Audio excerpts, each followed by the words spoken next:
जय माताजी मित्रों, हूँ ममता गोस्वामी। मारी चेनल ममतानी रसोई में तमारुं स्वागत है। आज आपणे बनावशुं शाकनी पण जरूर ना पड़े तेवा भरेला मरचा। तो खावानो स्वाद पण बमणो करी दे तेवा एकदम नवा ज स्वादमां आज आपणे भरेला मरचा बनावशुं। तो अत्यारे मैं आ रीते थोड़ा जाडा अने खावामां जरा पण तीखा ना होय तेवा मरचा लीधा छे। तो अत्यारे आवा मरचा मार्केट में खूब ज सारा प्रमाण में फ्रेश मळता होय छे।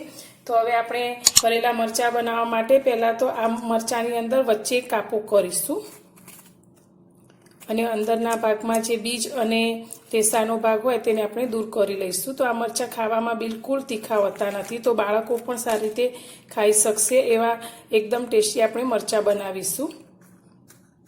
तो आ मरचाने तमे बनावी अने 2 दिवस सुधी राखी पण शको छो।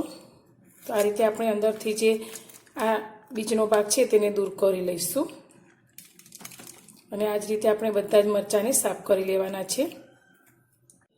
बधा ज मरचाने मैं आ रीते बीजनो भाग काढी अने साफ करी लीधा छे। तो अत्यारे मैं 9 થી 10 जेटला मरचा लीधा छे। तो आ मरचामां भराय तेटलो मसालो आपणे अत्यारे तैयार करीशुं।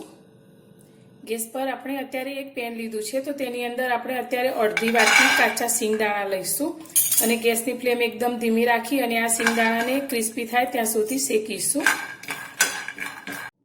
सींगदाणा अपना सारी रीते शेकाई गया है। तो गैसनी फ्लेम बंद करी अने आ सींगदाणाने आपणे एक प्लेटनी अंदर काढीने ठंडा थवा दईशुं।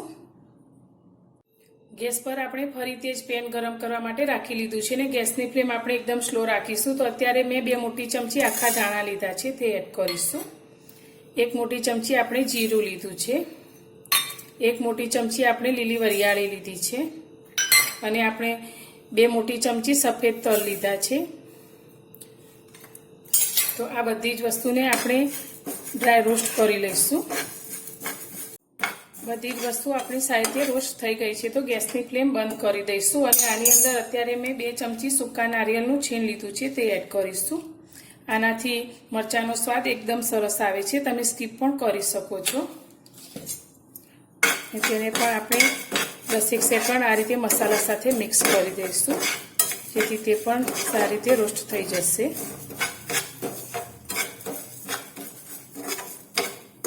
आने आपणे थोड़ું ठंडू थवा दईशुं। अत्यारे आपणे एक मिक्सर जार लई लईशुं। अत्यारे मैं थोड़ो मोटो होय तेवो मिक्सर जार लीधो छे। तो आपणे अत्यारे जे मरचा लीधा छे ते स्वादमां थोड़ा मोड़ा छे। तो अत्यारे मैं मसाला माटे तीखी घरनी बनावेली सेव लीधी छे बेसननी, ते आपणे 1 वाटकी जेटली अंदर एड करीशुं। तमे जो आ सेव न लेवी होय तो बेसनने शेकीने पण लई शको छो। हवे आपणे जे सींगदाणाने शेकीने राख्या छे ते पण अंदर लई लईशुं अने आपणे जे मसालो शेकीने राख्यो छे जे धाणा जीरु वरियाળી ते पण अंदर लई लईशुं।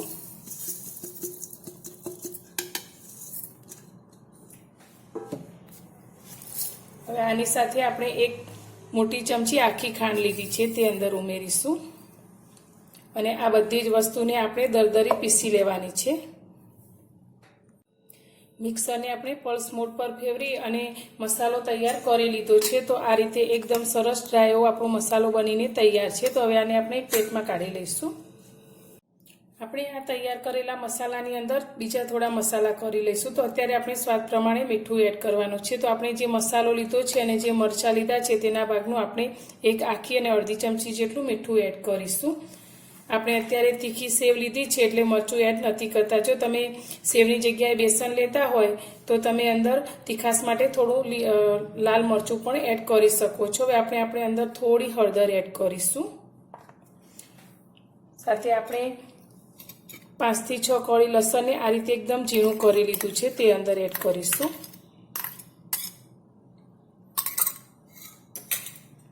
અડધી ચમચી આપણે ગરમ મસાલો લઈશું અને મસાલાનો ટેસ્ટ એકદમ સારી રીતે વધી જાય તેના માટે આપણે 1 મોટી અડધી ચમચી જેટલો ચાટ મસાલો લીધો છે તે અંદર એડ કરીશું। તમે ચાટ મસાલાની જગ્યાએ લીંબુના રસનો પણ ઉપયોગ કરી શકો છો।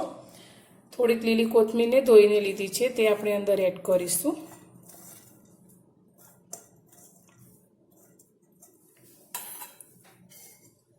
1 ચમચી ભરી અને આપણે તેની અંદર તેલ લઈશું અને હવે આપણે બધા જ મસાલાને આ રીતે હાથથી મિક્સ કરી લઈશું।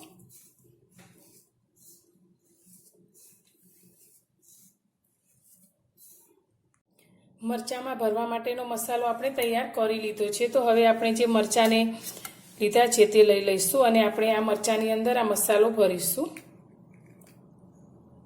તો મસાલો આપણે એકદમ સારી રીતે આ રીતે દબાવી અને ભરવાનો છે।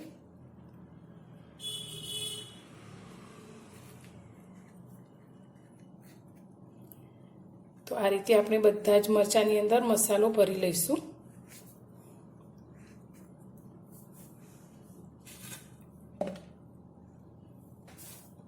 બધા જ મરચાંમાં મેં સારી રીતે મસાલો ભરી લીધો છે ને આપણો થોડો મસાલો આ રીતે વધ્યો છે, તેનો ઉપયોગ આપણે પાછળથી કરીશું। તો હવે આપણે આ મરચાંને સારી રીતે સાંતળવાના છે। ગેસ પર આપણે એક પેનને ગરમ કરવા માટે રાખી લીધું છે। તો તેની અંદર આપણે 2 મોટી ચમચી તેલ લઈશું।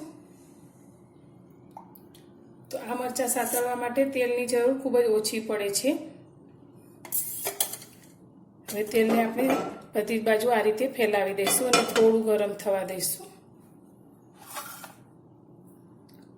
તેલ આપણું ગરમ થઈ જાય એટલે આપણે ગેસની ફ્લેમ એકદમ સ્લો કરી લઈશું અને જે આપણે મરચાંમાં મસાલો ભરીને તૈયાર કર્યા છે તેને આપણે આ રીતે મૂકીશું।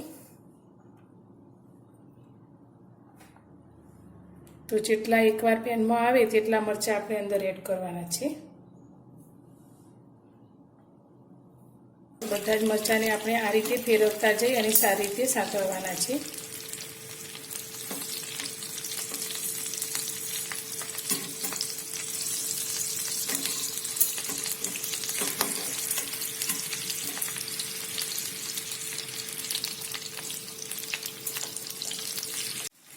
મરચાંને મેં બધી જ બાજુથી સારી રીતે આ સાંતળી લીધા છે। તો આપણા મરચાં સારી રીતે સંતળાઈ ગયા છે। તો આપણે જે મસાલો વધારેલો તે મસાલાને આપણે આ રીતે ઉપર છાંટી દઈશું।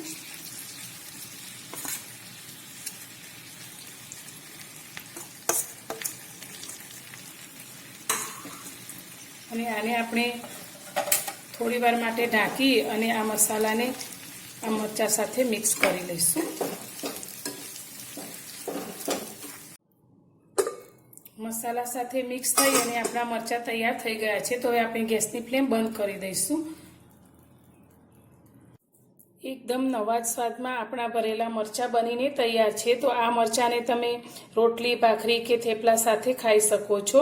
તો આ મરચાંને સાંતળતી વખતે આપણે પાણીનો બિલકુલ ઉપયોગ નથી કર્યો। તો આ મરચાંને તમે 2 થી 3 દિવસ સુધી ફ્રીજમાં રાખીને ખાઈ શકો છો, બિલકુલ ખરાબ થતા નથી। તો તમને મારી આ રેસીપી કેવી લાગી? જો પસંદ આવી હોય તો વિડીયોને લાઈક કરજો અને વધુમાં વધુ શેર કરજો અને મારી ચેનલ પર નવા છો તો ચેનલને સબસ્ક્રાઈબ કરવાનું બિલકુલ ભૂલતા નહીં। તો ફરી મળીશું એક નવી જ રેસીપી સાથે નવા વિડીયોમાં।